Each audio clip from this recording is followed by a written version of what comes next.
Assalamualaikum warahmatullahi wabarakatuh. Selamat pagi semuanya. Bagaimana kabar kalian? Semoga kalian selalu dalam keadaan sehat walafiat, tidak kurang suatu apapun, dan semoga kita semua lekas bertemu kembali di dalam ruang kelas seperti biasa. Oke, masih ingat materi sebelum kita ulangan harian kemarin? Ya, materi yang lalu adalah terkait dengan wilayah negara Republik Indonesia. Setelah kita mengetahui mana saja sih wilayah yang termasuk bagian dari Indonesia, sekarang kita akan mengetahui siapa saja sih orang-orang yang disebut sebagai warga negara dan siapa saja orang-orang yang disebut sebagai penduduk Indonesia. Oke, kita mulai ya. Warga negara. Apakah kita adalah warga negara? Apakah saya adalah warga negara? Apakah kalian adalah warga negara? Ya, tentu. Kita adalah warga negara ya, apalagi orang tua kita adalah orang-orang asli Indonesia. Oke, menurut pasal 26 ayat 1 Undang-Undang Dasar Negara Republik Indonesia tahun 1945 menyatakan bahwa yang menjadi warga negara ialah orang-orang bangsa Indonesia asli dan orang-orang bangsa asing yang disahkan dengan undang-undang sebagai warga negara. Jadi, apakah orang warga negara asing bisa menjadi warga negara Indonesia? Tentu saja bisa, ya, dengan misalnya naturalisasi, kemudian ada pemberian kewarganegaraan dan seterusnya. Intinya, warga negara adalah orang-orang yang disahkan secara resmi oleh undang-undang sebagai warga negara Indonesia. Oke, berikutnya ada istilah penduduk. Siapa sih penduduk? Penduduk Indonesia adalah semua orang yang bertempat tinggal di Indonesia dalam kurun waktu tertentu. Jadi bisa tidak, misalnya orang asing, warga negara asing, dia tinggal di Indonesia dalam beberapa waktu tertentu, misalnya 2 tahun, 3 tahun, apakah itu adalah penduduk Indonesia? Ya, tentu. Mereka adalah penduduk Indonesia, meskipun bukan termasuk warga negara Indonesia. Itu ya, jadi bisa membedakan mana yang penduduk, mana yang warga negara. Kemudian penduduk juga ada penduduk warga negara, ada juga penduduk bukan warga negara, yang tadi ya, yang disampaikan. Bahwasanya penduduk warga negara adalah orang-orang yang bertempat tinggal di Indonesia dan dia berkedudukan sebagai warga negara yang sudah disahkan oleh undang-undang. Misalnya saya, kalian, kemudian teman-teman kita dan seterusnya. Kemudian siapa sih penduduk bukan warga negara atau orang asing?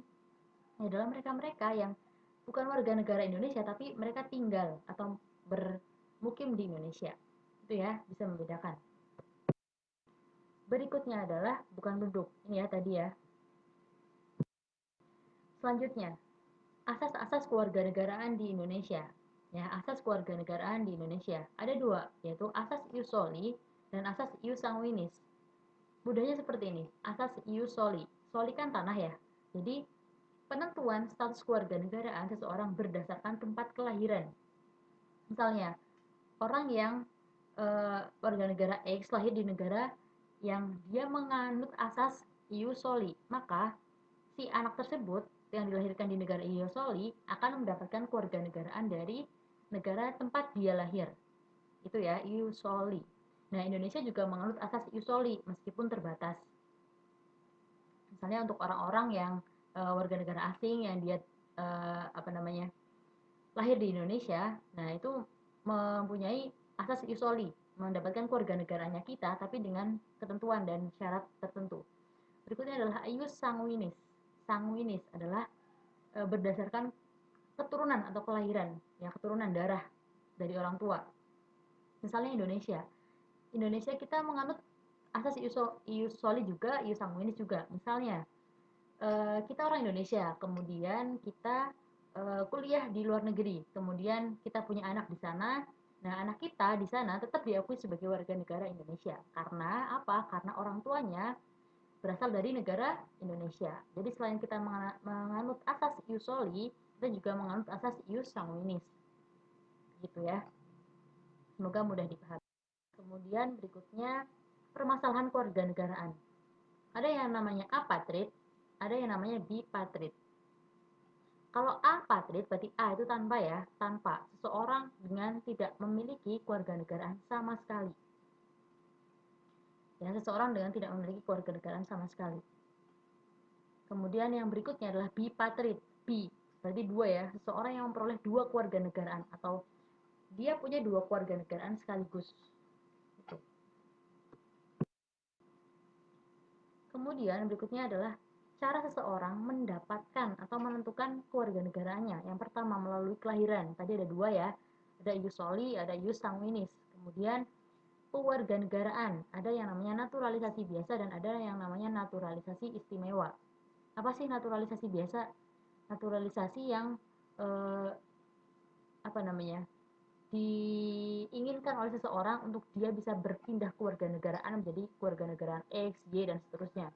Tapi kalau naturalisasi istimewa adalah seseorang yang sudah berjasa kepada sebuah negara, kemudian seseorang tersebut diberikan kewarganegaraan secara sukarela atau diberikan secara silakan menjadi warga negara kami karena Anda sudah berjasa kepada negara kami gitu. Jadi itu adalah naturalisasi istimewa. Berikutnya adalah pernyataan memilih, yaitu ada hak opsi dan hak repudiasi. Hak opsi adalah kita sebagai individu mempunyai hak untuk menentukan saya mau menjadi warga negara Indonesia kah, atau saya mau menjadi warga negara Malaysia, atau saya mau menjadi warga negara Amerika. Itu adalah hak dari setiap individu yang ada di Indonesia. Kemudian hak repudiasi, ini berkaitan dengan yang tadi ya, yang naturalisasi istimewa. Misalnya seseorang diberikan hak diberikan kewarganegaraan gratis atau semacam penghargaan berupa kewarganegaraan, tapi kita juga bisa menolak bahwasanya tidak, terima kasih, saya sudah cukup mempunyai satu buah kewarganegaraan saja, yaitu kewarganegaraan X misalnya. Jadi hak opsi adalah hak untuk menentukan kewarganegaraan, sedangkan hak repudiasi adalah hak untuk menolak kewarganegaraan salah satu yang kita punya. Kemudian berikutnya adalah pengangkatan atau adopsi. Seorang yang misalnya kita orang Indonesia, kita mengadopsi anak dari luar negeri, maka anak tersebut bisa menjadi warga negara Indonesia dengan melakukan apa namanya, kewarganegaraan selanjutnya ya. Jadi kita bisa mengadopsi, kemudian anak tersebut bisa menjadi warga negara seperti halnya kita, yaitu warga negara Indonesia. Oke, berikutnya adalah berdasarkan Undang-Undang Dasar Negara Republik Indonesia tahun 2006 nomor 12 tentang kewarganegaraan, Indonesia menganut 4 asas. Kita menganut 4 asas ya, yaitu pertama, asas ius soli secara terbatas. Jadi meskipun siapapun yang lahir di Indonesia adalah warga negara Indonesia, tapi ada ketentuannya, tidak semuanya. Meskipun semuanya, tapi ada semacam aturan lanjutan terkait dengan sampai kapan sih anak tersebut boleh berkewarganegaraan ganda karena dia lahir di Indonesia dan seterusnya. Kemudian asas ius sanguinis tadi ya, siapapun orang yang dia berasal dari Indonesia kemudian melahirkan di luar negeri, maka anak tersebut tetap menjadi atau tetap mendapatkan kewarganegaraan Indonesia. Yang ketiga adalah asas kewarganegaraan tunggal. Jadi artinya satu orang hanya memiliki satu kewarganegaraan saja. Dan Indonesia sebenarnya hanya mengkhususkan atau mengharuskan bahwasanya warga negaranya harus memiliki satu saja kewarganegaraan. Nah, yang keempat adalah asas kewarganegaraan ganda terbatas bagi anak-anak sesuai dengan ketentuan yang diatur di dalam undang-undang. Jadi di sini seperti halnya tadi ya, kasus misalnya orang dari luar negeri kemudian lahir di Indonesia dan seterusnya, si anak tersebut mempunyai rentan waktu sampai dia bisa menentukan pilihan, sampai dia sudah diakui oleh negara sebagai orang dewasa, dia bisa menentukan saya mau menjadi warga negara A, saya mau menjadi warga negara Z, saya mau menjadi warga negara D. Tapi ketika dalam usia dia dari kecil sampai misalnya 17 tahun, dia masih mempunyai hak dua kewarganegaraan. Tapi setelah itu nanti dia harus memilih mana sih yang dia rasa paling nyaman untuk dia sebagai warga negara gitu. Oke, next. Terakhir ya, terkait dengan kewarganegaraan. Hal-hal yang menyebabkan seseorang kehilangan kewarganegaraannya.